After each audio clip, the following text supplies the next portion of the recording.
Just to introduce myself, my name's Ellison. I'm a Divisional Finance Manager at Wrightington, Wigan and Leigh NHS Foundation Trust up in the northwest of England.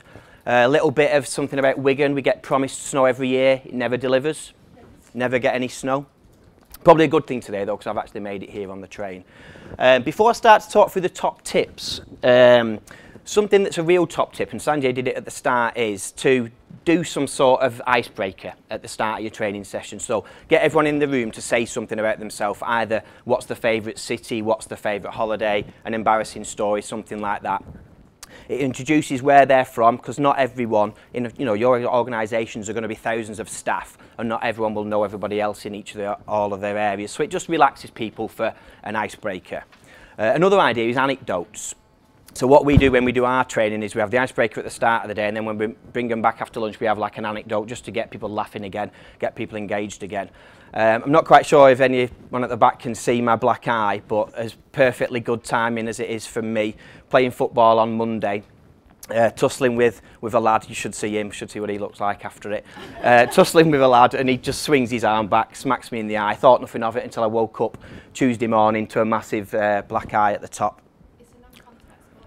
I know, but it probably says something more about me that I don't want to know, that 3 people in my organisation, all females, asked me if I was wearing makeup the day after. Not, have I got a black eye, what have you been doing? It's, Chris, are you wearing makeup? Yeah, so that wasn't good. So just to talk through the top tips then that I've put through, you'll get these electronically anyway.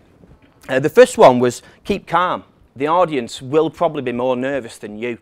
So you can imagine that you've invited loads of clinicians that probably aren't used to talking about finance to an area to discuss finance, where a finance expert is going to be talking to them. They're going to be really nervous. They know the financial challenge in the NHS. Their first instinct is probably going to be that you'll be talking to them about cutting budgets or CIPs. So they're going to be more nervous than you. So just try and keep calm and remember that one. Second one is vary your presentation styles. About 4 years ago, we had a new finance director come in, and we never used to do anything as a main finance function for getting out of the office, as it were, and talking about the future strategy of the finance function. So we set one up for the first time. We went out for a full afternoon session to the Trust Headquarters boardroom. It was a really good thing. But the feedback forms came back that it was death by PowerPoint. And that was finance staff telling the finance director and the senior finance team that they were basically just sat there looking at PowerPoint all day, no staff interaction. So you do have to vary your presentation styles. Buddying up. So not only are we going to buddy you up with somebody in this room at the end of this to be finance educators with, but buddy up on your training when you do it in your organisations as well. Because if you've got people doing a training session, whether it be for 2 hours, half a day or a full day, they don't want to be listening to the same voice all day. If they are, then they're going to be switching off. It's very difficult for one person to be different decibel levels, different levels of enthusiasm, etc. So do try and buddy up with someone and do it in multiples of 2 or 3. Next one is be enthusiastic and smile. If you're enthusiastic and you're engaging them and you're smiling at them, then they're going to be more engaging with you. They're going to be more likely to listen to you. Make it fun, make it interactive, make them get involved in the day. If you bring somebody along to some finance training and the first thing you do is slap up a budget statement on screen, start to talk about establishments and variances, then they're not going to be engaged at all then. So start to make it interactive and fun for them. Don't just dive straight into talking about budgets and budget statements, because that's not what the NHS is all about at the end of the day. Avoid technical jargon. Something that we got taught along with Amanda and Steve Carlisle, because we've used some of their training methods. Don't jump straight into, we do it naturally as accountants, don't we? We talk about accruals, talk about prepayments, talk about variances.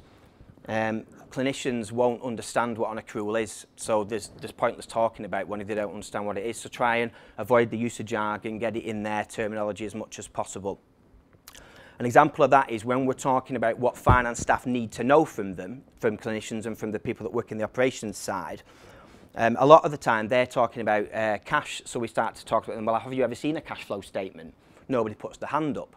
If you say to me, has everyone seen a bank statement? Everyone puts the hand up. And so if you put it in the correct terminology, and they'll understand it a little bit better.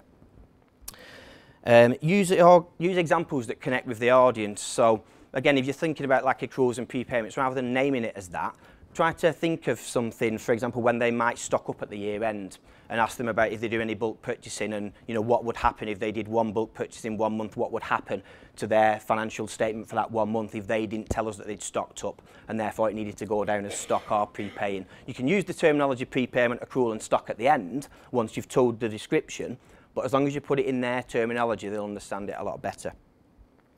Something that the lady there asked a question about, which is very pertinent, was don't panic if you get asked a question that you can't answer. You won't know absolutely everything about the whole finance function. I'm sure our finance director would say he doesn't know everything about NHS finance. So you won't know the answer to absolutely everything. It's perfectly reasonable for you to take their question away, but then and go and get the answer, but you must then feed back to them in a really timely manner. If they've asked a specific question, make sure you do go back to them with the answer. Take advantage of resources that are already available. You don't need to reinvent the wheel. We'll be talking about things today that we do in each of our organisations. Amanda will be giving some top tips. My second slide, which you'll have in the pack, shows that if you go onto the prezi.com presentation slides, you just put in the 2 words, teaching tips, over 1,000 Prezi presentations come up for tips of how you can engage an audience and teaching what you need to do to keep them engaged throughout the day, different mediums that you can use. When we go into the carousel area, there will be documents from SEMA, from the HFMA, things like that. There's loads of resources out there for you, so don't feel like you need to reinvent the wheel. Put in here, use feedback questionnaires, and then really importantly, act on those feedback questionnaires. I can't tell you how good our finance away days are now as an organisation since we've been using the feedback questionnaires. We don't do death by PowerPoint anymore. We do breakout sessions, we get games, we get clinicians to come along and speak. We get FDs from other organisations to come along and speak. So that we just know what's going on. Some senior nurses came to talk about the 6 C's. So because sometimes as a finance function, you can forget you work in a hospital depending on what type of finance you're in, if you're working in financial control. So it's really good to sometimes hear what the real pressures are at the coalface, as they call it. And the last one, remember that you are in charge for the day. So really do take control of that room. We do it in ours, we say mobile phones off unless you're on call. If anyone's seen talk at the mobile phone, you take control of the day, shout at them, make sure that they understand that you're in charge. Again, because it just keeps them engaged. They'll listen to you if they know that you're in charge. The second slide that I was going to do will have the Prezi links on. It'll have a couple of suggested presentations for you to watch on Prezi, which you'll get in your pack. But just before I pass on to Amanda, I just wanted to talk a little bit about what we do at Wigan. Amanda will probably touch on it and you'll probably hear something about the game, but we split our day up into 2. So we spend the morning unblocking finance terminology. So not using the jargon, but describing financial transactions, eking out what clinical staff's financial frustrations are, and then trying to put that into our view of the world and their view of the world. So we really try to unblock that finance terminology. Then we move into playing the operating game, which you'll see in the carousel. And what that does, it basically mimics a hospital. And it gets the clinicians to think about the difference between direct costs and indirect costs, i.e. which costs change as activity changes. Which costs are absolutely fixed so that you have to pay them no matter what happens if you treat 0 patients or you treat 1,000 patients. We let them make decisions about the flow of patients, so the 18-week pathway, it mimics the 18-week pathway. We let them make capacity decisions about the theatre hours that they can use, and then they need to think about the staffing changes required in that and then the effect that will have on the finances. And then we let them change their bed days as well, so like the length of stay, things like that. And that basically then everything has a knock-on effect on finance. So when they're playing the game, they each have a role of a theatre manager, a bed manager and an accountant. So it's a really good day for them. And the feedback that we get has been absolutely superb. So that's just one of the ideas that you've got that you can take away. We'll discuss it more when you see it in the carousel, and feel free to come up to any of us around the course of the day to ask us any specific questions.